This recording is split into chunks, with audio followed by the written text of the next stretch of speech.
Exercice 3. Pour la figure, on trace un angle droit. On place le point E, puis le point F tel que EF égale 3,2 cm, puis le point G sur la demi-droite tel que FG égale 6,4 cm, puis on place le point H le milieu du segment FG. On a FEG, un triangle rectangle en E, H le milieu de son hypoténuse FG, donc EH égale HF égale HG égale FG sur 2. Donc EH égale HF égale HG égale 6,4 sur 2 égale 3,2 cm. Dans le triangle EFH, on a EH égale 3,2 cm, HF 3,2 cm, comme EF égale 3,2 cm, donc le triangle est équilatéral.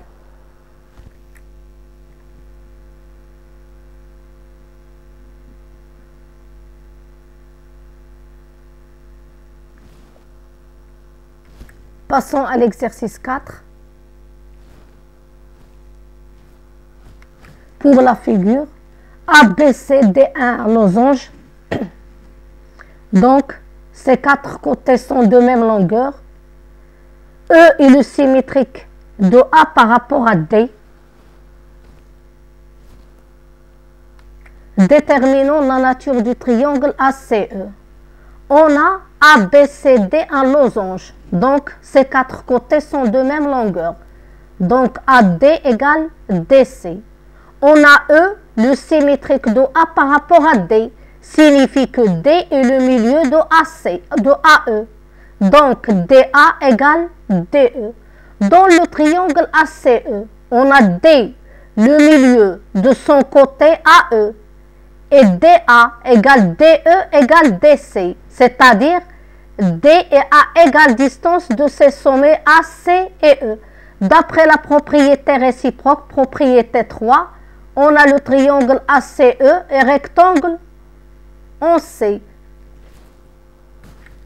Dans la propriété 3, on a vu que si dans un triangle, le milieu d'un côté est équidistant de ces trois sommets, alors ce triangle est rectangle au sommet opposé à ce côté.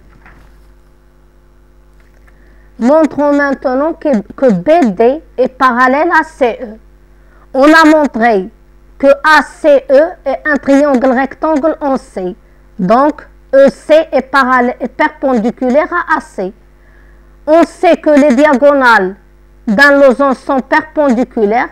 Donc, BD est perpendiculaire à AC. Deux droites perpendiculaires à une même troisième sont parallèles. Donc, CE est parallèle à BD.